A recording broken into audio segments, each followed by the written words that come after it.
This is the introduction to A Long Walk to Water, written by Linda Sue Park. Naya is going to the pond to fetch water for her family, there and back twice. She walks for 8 hours every day. Selva is walking away from his ruined village to find safety, if there is any safety in his war-torn homeland. His journey across Africa to Ethiopia and then to Kenya and beyond will take many years. 2 young people, 2 stories, 1 country, Sudan. This memorizing dual narrative by Newbery medalist Linda Sue Park shows us that in a troubled country, determined survivors may find the future they are hoping for. Chapter 1, Southern Sudan, the year 2008. Going was easy. Going, the big plastic container held only air. Tall for 11 years, Naya could switch it from one hand to the other, swing it by her side, or cradle it in both arms. She could even drag it behind her, bumping it off the ground and raising a tiny cloud of dust with each step. There was little weight going. There was only heat. The sun already baking the air, even though it was long before noon. It would take her half the morning, if she didn't stop along the way. Heat and time and thorns. Southern Sudan, 1985. Selva sat cross-legged on the bench. He kept his head turned towards the front, hands folded, back perfectly straight. Everything about him was paying attention to the teacher, except his eyes and his mind. His eyes kept flicking towards the window, beyond which he could see the road home. Just a little while longer, a few minutes more, and he would be walking on that road. The teacher droned on with a lesson about the Arabic language. Selva spoke the language of his Dinka tribe at home, but in school he learned Arabic, the official language of the Sudanese government, far away to the north. 11 years old on his last birthday, Selva was a good student. He already knew the lesson, which was why he was letting his mind wander down the road ahead of his body. Selva was well aware of how lucky he was to be able to go to school. He could not attend all year because during the dry season his family moved away from their village. But during the rainy season there was a school only half an hour's walk from his home. Selva's father was a successful man. He owned many head of cattle and worked as their village's judge, an honored, respected position. Selva had 3 brothers and 2 sisters. As each of the 4 boys reached the age of about 10 years, they were sent off to school. His older brothers, Arik and Ring, had gone to school before him, and last year it had been Selva's turn. Selva liked school well enough, but some days he wished he were still back at home herding cattle. He and his brothers, along with the sons of his father's other wives, would walk with the herds to the water holes, where there was good grazing nearby. Their responsibilities depended on how old they were. Selva's youngest brother, Kual, was now taking care of just 1 cow.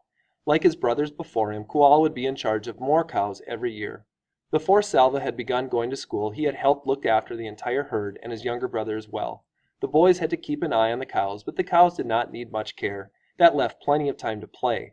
Selva and the other boys made cows out of clay. The more cows you could make, the richer you were. But they had to be fine, healthy animals. It took time to make a lump of clay look like a good cow.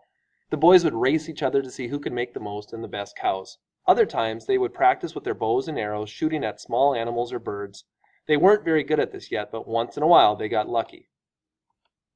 Those were the best days, when one of them managed to kill a ground squirrel or a rabbit, a guinea hen or a grouse. The boys' aimless play halted and there was suddenly much work to do. Some of them gathered sticks to build a fire, others helped clean and dress the animal. Then they roasted it over the fire. None of this took place quietly. Selva had his own opinion of how the fire should be built and how long the meat needed to cook, and so did the others. The fire needs to be bigger. It won't last long enough. We need more sticks. No, it's big enough already. Quick, turn it before it's ruined. Hold it higher. That way the outside won't burn, but the inside will still cook. The juices dripped and sizzled. A delicious smell filled the air. Finally, they couldn't wait 1 second longer. There was only enough for each boy to have a few bites, but oh, how delicious those bites were. Selva swallowed and turned his eyes back towards the teacher. He wished he hadn't recalled those times, because the memories made him hungry. Milk. When he got home, he could have a lovely bowl of fresh milk that would keep his belly full until supper time. He knew just how it would be. His mother would rise from her work grinding meal and walk around to the side of the house that faced the road. She would shade her eyes with one hand, searching for him. From far off he would see her bright orange headscarf, and he would raise his arm in greeting. By the time he reached the house, she would have gone inside to get his bowl of milk ready for him. Crack! The noise had come from outside. The teacher stopped talking for a moment. Every head in the classroom turned towards the window. Nothing. Silence. The teacher cleared his throat, which pulled the boy's attention back to the front of the room. He began speaking again, continuing the lesson where he had left off. Then crack! Pop, pop, pop! Crack! Ack, ack, ack, ack, ack! "Everyone down!" the teacher shouted. Some of the boys moved at once, ducking their heads and hunching over. Others sat frozen, their eyes and mouths wide. Selva covered his head with his hands but kept looking from side to side in a panic.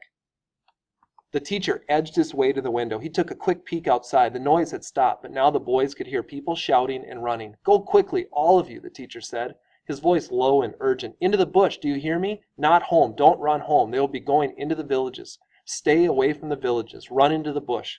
He went to the door and looked out again. "Go, all of you, now!" The war had begun 2 years earlier. Selva did not understand much about it, but he knew that rebels from the southern part of the Sudan, where he and his family lived, were fighting against the government which was based in the north. Most of the people who had lived in the north were Muslim, and the government wanted all of Sudan to become an Islamic country. But the people in the south were of different religions and did not want to be forced to become Muslim. They began fighting for independence from the north. The fighting was scattered all around southern Sudan, and now at last the war had come to where Selva lived.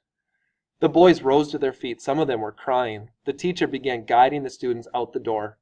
Near the end of the line, Selva felt his heart beating so hard that its pulse pounded in his throat and ears. He wanted to shout, "I want to go home! I must go home!" But the words were blocked by the wild thumping in his throat.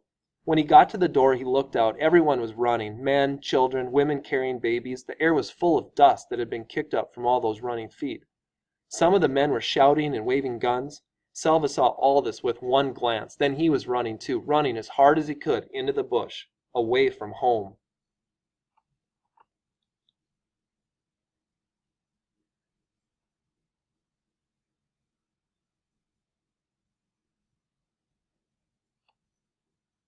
Chapter 2.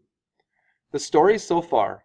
Dragging a large empty plastic container, 11-year-old Naya still has miles to walk in the Sudanese heat. Selva, also 11, is at school when shots ring out and the teacher orders the students, all boys, to leave the classroom and run away from the village. Southern Sudan, 2008. Naya put the container down and sat on the ground. She always tried not to step on those thorny plants that grew along the path, but their thorns littered the ground everywhere. She looked at the bottom of her foot. There it was, a big thorn that had broken off right in the middle of her heel. Naya pushed at the skin around the thorn.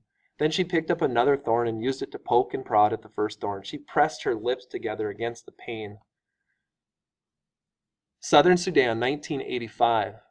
Boom! Selva turned and looked. Behind him, a huge black cloud of smoke rose. Flames darted out of its base. Overhead, a jet plane veered away like a sleek, evil bird. He couldn't see the school building anymore. It was shrouded by smoke and dust. He tripped and almost fell. No more looking back. It made him slower. Selva put his head down and ran. Selva ran until he could not run anymore. Then he walked, for hours, until the sun was nearly gone from the sky. Other people were walking too. There were too many of them all to be from the school village. They must have come from the whole area. As Selva walked, the same thoughts kept going through his head. Where are we going? Where is my family? When will I see them again? They stopped walking when it grew too dark to see the path. At first, everyone stood around uncertainly, speaking in tense whispers or silent with fear. Then a few of the men gathered and talked for a few moments. One of them called out, "Villages! Group yourself by villages. You will find someone you know." Selva wandered around until he heard the words, "Luarik! The village of Luarik, here!" Relief flooded through him. Luarik was his village. He hurried towards the sound of the voice. A dozen or so people stood in a loose group at the side of the road. Selva scanned their faces quickly. There was no one from his family. He recognized a few people from the village, a woman with a baby, 2 men, a teenage girl, but no one he knew well. Still, it was comforting to see them. They spent the night right there by the road, the men taking shifts to keep watch. The next morning they began walking again. Selva stayed in the midst of the crowd with the other villagers from Luarik. In the early afternoon he saw a large group of soldiers on the road ahead.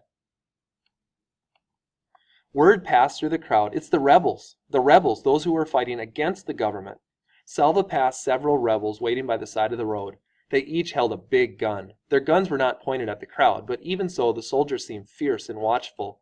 Some of the rebels who stood at the roadside then joined the back of the line. Now the villagers were surrounded by soldiers. "What are they going to do to us? Where is my family?" Late in the day the villagers arrived at the rebel camp. The soldiers ordered them to separate into 2 groups, men in one group, women and children, and the elderly in the other. Teenage boys, it seemed, were considered men, for there were boys who looked to be only a few years older than Selva joining the men's group.